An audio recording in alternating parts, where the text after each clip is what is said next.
ماشاء اللہ کے ہاتھوں کو سلامت رکھے۔ میں دو چار شعر ناز شریف کے مشہور زمانہ کلام ہے، پڑھنے کی کوشش کر رہا ہوں، ملاحظہ فرمائیے۔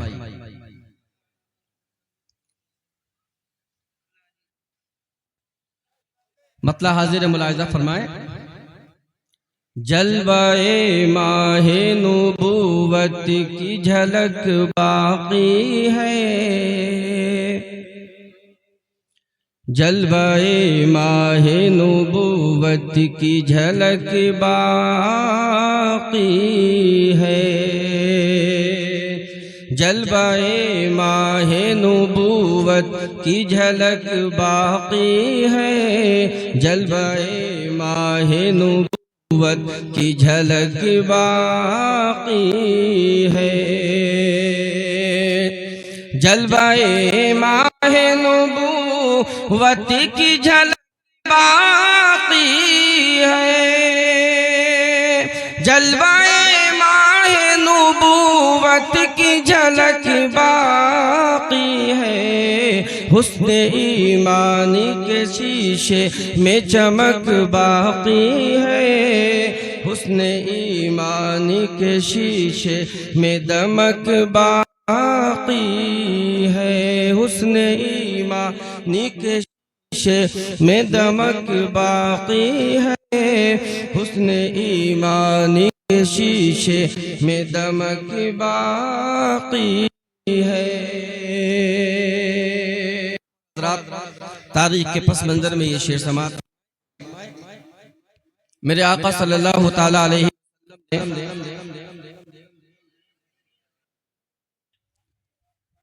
چودھویں کے چاند کی طرف ایک مرتبہ اپنی انگشت مبارک کا اشارہ فرمایا تھا تو چاند دو حصوں میں بٹ گیا تھا۔ انگلی کا ایک اشارہ میرے نبی نے اس زمین پہ رہتے ہوئے اس آسمان کے چاند کی طرف کیا تھا جو چمک رہا تھا، دمک رہا تھا، انگلی کے ایک اشارے سے چاند دو حصوں میں تقسیم ہو گیا تھا، اسی کی طرف اشارہ ہے، ملاحظہ فرمائیں۔ کاش ایک بار نبی اور اشارہ کرتے،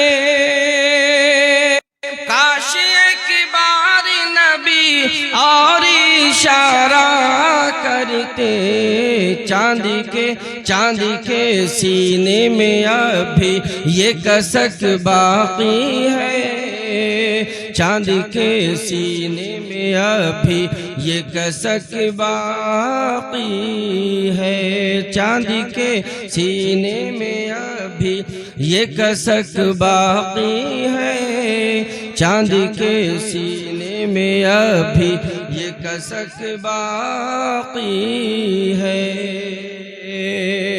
اور یہ شعر بطور خاص ملاحظہ فرمائے۔ کوئی صحبہ میں پڑھے پھر سے نماز الفات، کوئی صحبہ میں پڑھے پھر سے نماز الفات، ڈوبے سورج میں چمکنے، ڈوبے سورج میں پلٹنے کی للک باقی ہے، ڈوبے سورج میں پلٹنے کی للک باقی ہے۔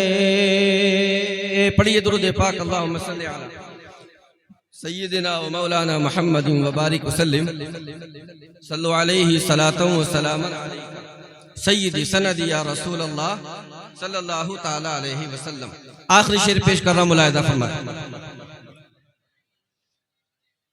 اور یہ زمین چیز ہے کیا عرش الہی پہ اسدی، یہ زمین چیز ہے کیا عرش الہی پہ اسدی، میرے سرکاری کے قدموں کی دھمک باقی ہے، میرے سرکاری کے قدموں کی دھمک باقی ہے۔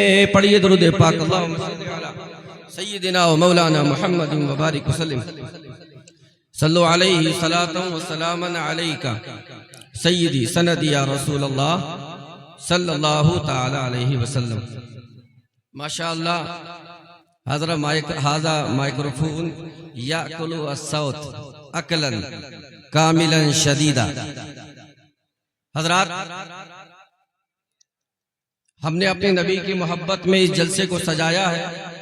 اللہ پاک ہمارے اس جلسے کو اپنی بارگاہ عالیہ میں شرف قبولیت عنایت فرمائے۔ کہہ دیجئے آمین۔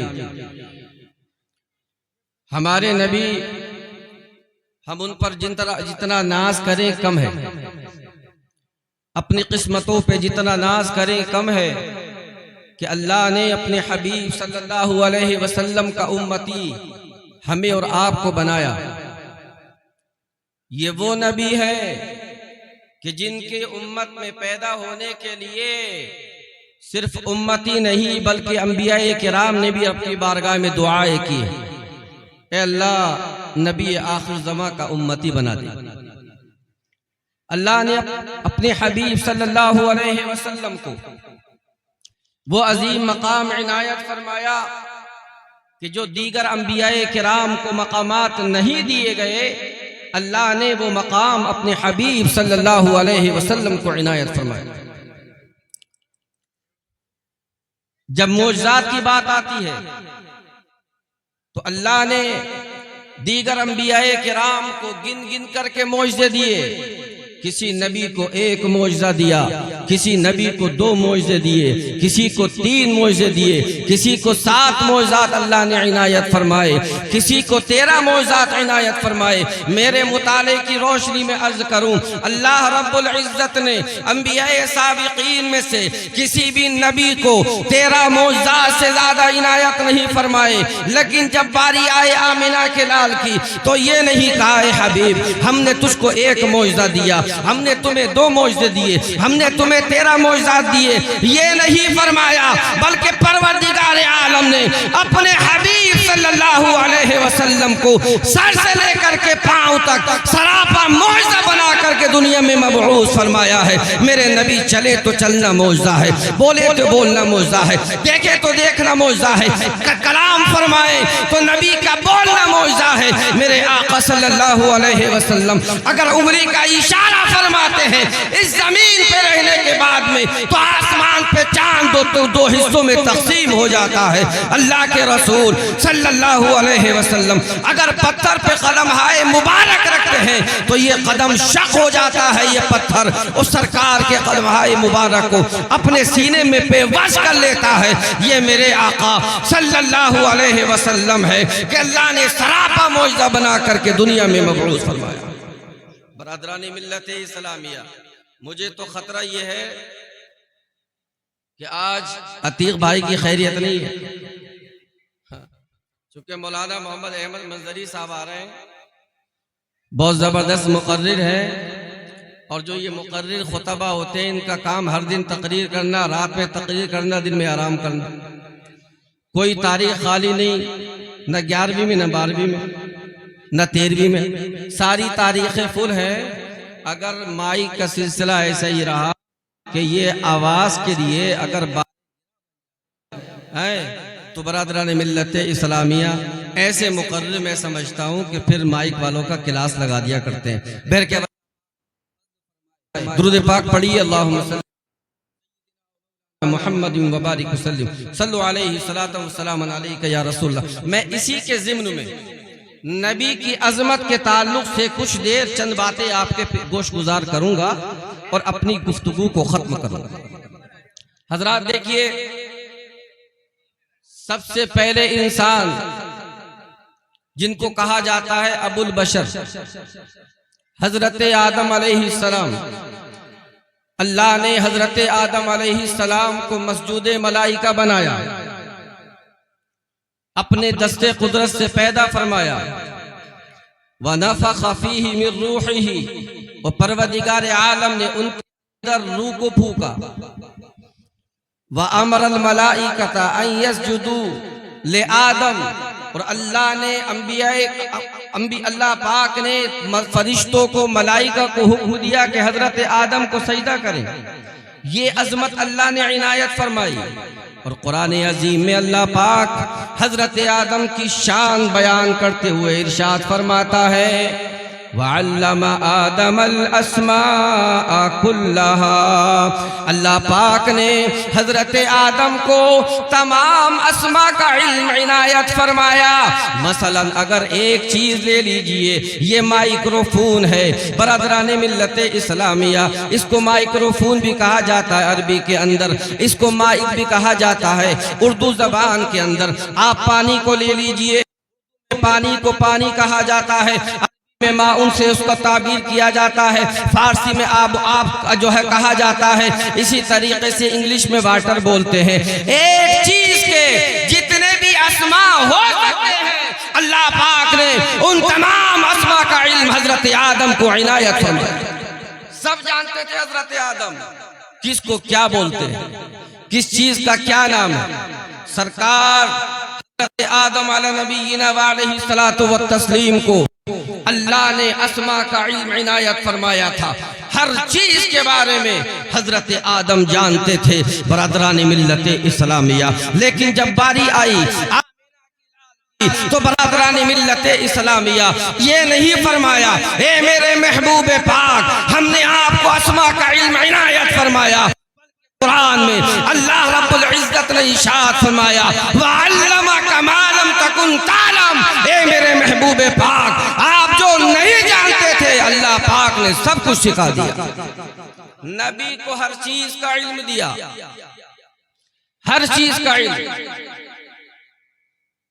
زمین کے اندر ہو یا آسمانوں کے اندر، ہواؤں فضاؤں خلاؤں کے اندر ہو یا دریاؤں کے اندر ہو، بحار کے اندر، بحور کے اندر ہو، دریا کے سمندر کے اندر ہو، برادران ملت اسلامیہ اللہ نے اپنے حبیب کو ہر چیز کا علم عنایت فرمایا ہے۔ یہ حضرت آدم ہے، سبحان اللہ، حضرت آدم کو یہ شرف حاصل ہے، وہ تمام لوگوں کے باپ ہیں، تمام لوگوں کے باپ۔ لیکن برادران ملت اسلامیہ حضرت آدم ہے، یہ حضرت شیش کے بھی والد ہیں، حضرت یعقوب کے بھی والد، حضرت یوسف موسیٰ کے بھی والد ہیں، حضرت عیسیٰ کے بھی والد ہیں، حضرت الیاس کے بھی والد ہیں، حضرت دانیال کے بھی والد ہیں، تمام انبیاء کرام کے حضرت آدم والد ہیں۔ لیکن اگر حضرت آدم سے آپ پوچھیں گے اے آدم یہ بتاؤ عظمت میں کون بڑا ہے، تو حضرت آدم پکارتے ہوئے نظر آئیں گے اے لوگوں سننا چاہتے ہو تو سنو، میں نبی پاک کا صورتاً والد ہوں لیکن حقیقت میں مصطفیٰ جان رحمت میرے والد ہیں۔ بات سمجھ میں نہیں آئی؟ فرمایا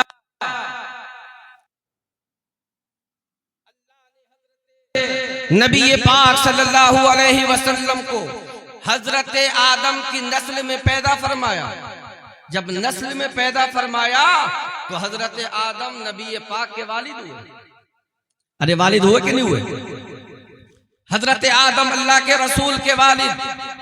لیکن برادران ملت اسلامیہ اگر حقیقت حال جاننا چاہو، ظاہراً تو یہ ہے آدم مصطفیٰ جان رحمت کے ہے، مگر حقیقت حال یہ ہے اگر پروردگار عالم اپنے حبیب کو پیدا نہ فرماتا تو حضرت آدم کو پیدا نہ فرماتا، زمین کو پیدا نہ فرماتا، آسمانوں کو پیدا نہ فرماتا، چاند سورج کو پیدا نہ فرماتا، لوح و قلم کو پیدا نہ فرماتا، عرش و کرسی کو پیدا نہ فرماتا، بحر و بر کو پیدا نہ فرماتا، سیم و زر کو پیدا نہ فرماتا، برادران ملت اسلامیہ نہ انسان کو پیدا فرماتا، نہ حور و ملک کو پیدا فرماتا، کائنات کی کسی چیز کو اللہ رب العزت پیدا نہیں فرماتا، لیکن اللہ نے اپنے حبیب کو پیدا کرنا تھا اس لیے کائنات کو بھی سجایا، حضرت آدم کو بھی بنایا۔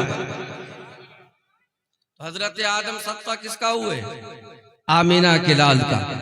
اگر 12 تاریخ کو میرے نبی کو پیدا ہونا نہ ہوتا، دنیا میں تشریف لانا نہ ہوتا، اب یہ مت سمجھنا کہ 12 تاریخ میں پیدا ہوئے تھے، جب ہی نبی بنے تھے۔ کبھی تم بھی دھو کے کھا جاؤ ان کے کہ 40 سال کے بعد کہتے ہیں کہ اللہ نے کے بعد نبوت عنایت فرمائی۔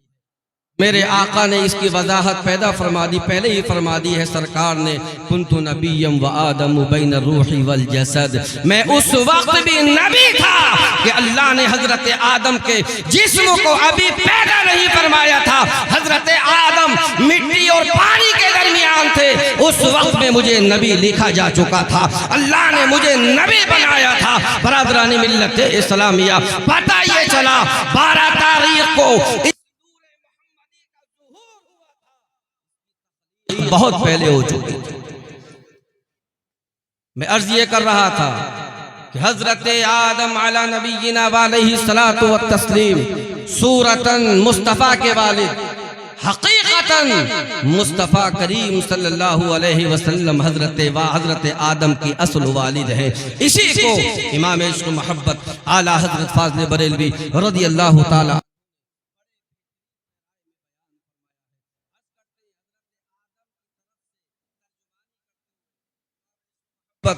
اعلیٰ حضرت فاضل بریلوی بیان فرماتے ہیں، یا رسول اللہ ظاہر میں میری نخل، حقیقت میں میری اصل، اس گل یہ صدا بلبشر کی ہے۔ سمجھے شعر؟ کہتے ظاہراً تو میرے بیٹے ہیں مگر حقیقت میں میری اصل ہے۔ برادران ملت اسلامیہ، اسی طریقے سے اللہ نے حضرت ابراہیم علی نبینا علیہ الصلاۃ والتسلیم کو بڑا عظیم مقام عنایت فرمایا، بڑا عظیم مقام اللہ نے حضرت ابراہیم کو عنایت فرمایا۔ قرآن میں اللہ نے ارشاد فرمایا، واتخذ اللہ ابراہیم خلیلا، اللہ نے حضرت ابراہیم کو اپنا بنایا، بڑا عظیم مقام ہے۔ حضرت ابراہیم کو اللہ نے اپنا خلیل بنایا۔ مسلمانوں غور سے سنو، حضرت ابراہیم اللہ کے خلیل، لیکن میرے آقا صلی اللہ علیہ وسلم کے تعلق سے قرآن ارشاد فرماتا ہے، قل ان کنتم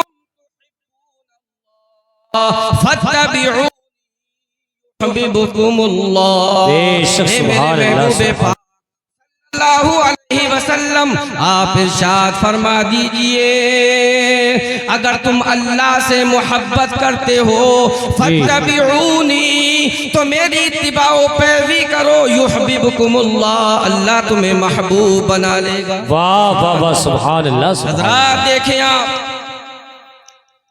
میرے آقا صلی اللہ علیہ وسلم کی جو انسان کامل اتباع و پیروی کرے گا، مصطفیٰ سے سچی محبت کرے گا، یہ مصطفیٰ سے سچی محبت و اتباع و پیروی اس انسان کو اللہ کا محبوب بنا دے گا۔ اللہ نے اپنے حبیب صلی اللہ علیہ وسلم کو مقام محبوبیت عنایت فرمایا ہے۔ حضرات، حضرت ابراہیم علی نبینا وعلیہ الصلاۃ والتسلیم اللہ کے خلیل ہیں اور میرے آقا اللہ کے حبیب ہیں۔ کیا فرق ہے حبیب میں اور خلیل میں؟ تو کسی نے ترجمانی کی، الخلیل یکون فعل رضی اللہ والحبیب یکون فعل اللہ برضائی۔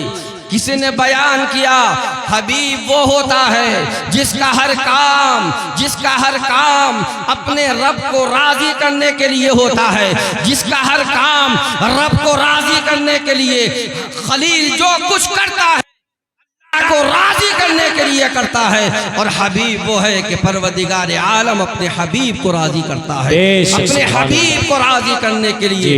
یہی وجہ خاص ہے میرے آقا صلی اللہ تعالی علیہ وسلم نماز پڑھا رہے ہیں، نماز کی حالت کے اندر ہے، جس وقت میں بیت المقدس کی جانب جو مسلمان رخ کرنے کے بعد نماز پڑھتے تھے، سرکار نماز پڑھا رہے ہیں، عین نماز کی حالت میں میرے آقا صلی اللہ علیہ وسلم کے خاطر اقدس میں یہ خیال پیدا ہوا، کاش ہمارا قبلہ جو ہے وہ بیت المقدس کی جگہ خانہ کعبہ ہوتا، اسی جستجو کے اندر میرے آقا نے آسمان کی طرف کو چہرہ کیا، اس امید میں کہ شاید وہ جو ہے وہی نازل ہو جائے۔ اللہ پاک نے اپنے حبیب کی اسی انداز کو قرآن میں بیان فرمایا۔ رب ارشاد فرماتا ہے قد نرى تقلب وجهك في السماء، اے میرے محبوب پاک ہم آسمان کی طرف آپ کا بار بار چہرہ کرنا دیکھ رہے ہیں۔ واہ واہ سبحان اللہ سبحان اللہ سبحان کس قدر اللہ پیار فرماتا ہے کہ سرکار نماز کی حالت میں اس طریقے سے نماز پڑھاتے ہیں اور آسمان کی طرف کو نگاہ کرتے ہیں۔ اللہ رب العزت اپنے حبیب کی اس ادا کو ملاحظہ فرماتا ہے۔ قرآن میں اللہ نے آیت نازل فرما دی قد نرى تقلب وجهك في السماء، جب نرا کے ساتھ میں باب را کے ساتھ جب صلہ با آتا ہے تو معنی ہوتا ہے بار بار پلٹ کے دیکھنا، بار بار دیکھنا۔ ترجمہ ہوا اے میرے محبوب آپ اس امید میں بار بار آسمان کی طرف کو نگاہ کر رہے ہیں کہ آپ کا قبلہ بدل دیا جائے۔ فَوَلِّ وَجْهَكَ شَطْرَ الْمَسْجِدِ الْحَرَامِ، اے میرے محبوب تمہارے خاطر پاک میں جو یہ امنگ پیدا ہوئی ہے اس کو تاخیر مؤخر نہیں کیا جائے گا۔ عین حالت نماز میں خانہ قبلہ کی طرف کو، قبلہ کی طرف کو، خانہ کعبہ کی طرف کو چہرہ کر لیجئے اور نماز ادا کر لیجئے۔ اللہ نے حالت نماز میں اپنے حبیب کو حکم دیا کہ اب بیت المقدس کو چھوڑ کر کے خانہ کعبہ کی طرف کو آپ رخ کیجئے اور نماز ادا کیجئے۔ آپ کا قبلہ جو ہے وہ خانہ کعبہ بنا دیا گیا ہے۔ اس لیے میں نے عرض کیا تھا حبیب وہ ہوتا ہے کہ جس کی رضا کو رب جو ہے طلب فرماتا ہے۔ حضرت خلیل ابراہیم خلیل اللہ ہے جو رب کی رضا چاہتے ہیں، یہ حبیب اللہ ہے کہ پروردگار عالم اپنے حبیب کی رضا چاہتا ہے۔ محبت اعلی حضرت فاضل بریلوی رضی اللہ تعالی عنہ ارشاد فرماتے ہیں یا رسول اللہ صلی اللہ تعالی علیہ وسلم خدا کی رضا چاہتے ہیں دو عالم، خدا کی رضا چاہتے ہیں دو عالم، خدا چاہتا ہے رضائے محمد۔ واہ سبحان اللہ، نعرہ تکبیر، نعرہ رسالت، مسلک اعلی حضرت علماء اہل سنت حضور سید جاوید میاں صاحب قبلہ، نعرہ تکبیر، نعرہ رسالت۔ برادران ملت اسلامیہ، راتیں ختم ہو جائیں گی مگر نبی کی باتیں ختم نہیں ہو سکتی۔ بے شک ہماری اور آپ کی عمر یہ تو بہت تھوڑی سی عمر ہے جی، بہت مختصر سی عمر ہے، ختم۔ اس عمر کا میں عرض کروں اے لوگوں، جب سے دنیا بنی ہے جب تک دنیا قائم رہے گی، لوگ چاہے کتنی ہی تعریف کیوں نہ کر لیں، مصطفیٰ کی تعریف کا حق ادا نہیں ہو سکتا۔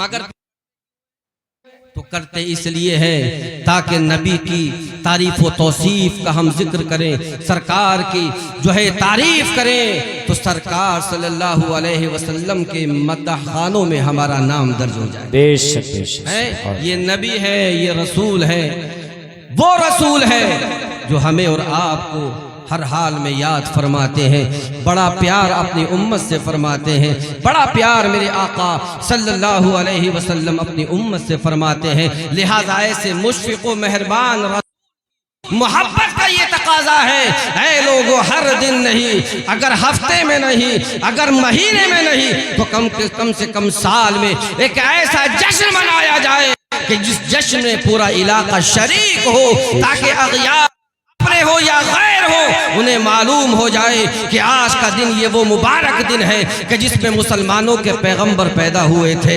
اللہ پاک نے اسی دن کے اندر اس رسول کو مبعوث فرمایا تھا کہ جس کے صدقے میں اللہ نے کائنات کو سجایا۔ بے شک بے شک، یہ محبت کا تقاضا ہے، اور آپ بات ہے کہ آپ نے اتنی پیاری اور دار محفل سجائی ہے. اللہ رب العزت میری مجھ فقیر کی بھی کوشش جو کوششیں ہیں اللہ انہیں بھی قبول فرمائے اور آپ حضرات کی بھی کوششوں کو اللہ قبول فرمائے. اور پروردگار عالم ہماری اس محفل کو کامیاب کامران بنائے اور دنیا و آخرت میں اللہ اس کا بہتر سے بہتر صلہ و جزا نصیب فرمائے. استغفر اللہ ربی من کل ذنب و اتوب الیہ. پڑھے کلمہ طیبہ لا الہ الا اللہ محمد رسول اللہ وآخر دعوانا ان الحمدللہ رب العالمین. حضرات میں کچھ دیر اس لیے بولا ہوں تاکہ کچھ ٹائم ہو جائے.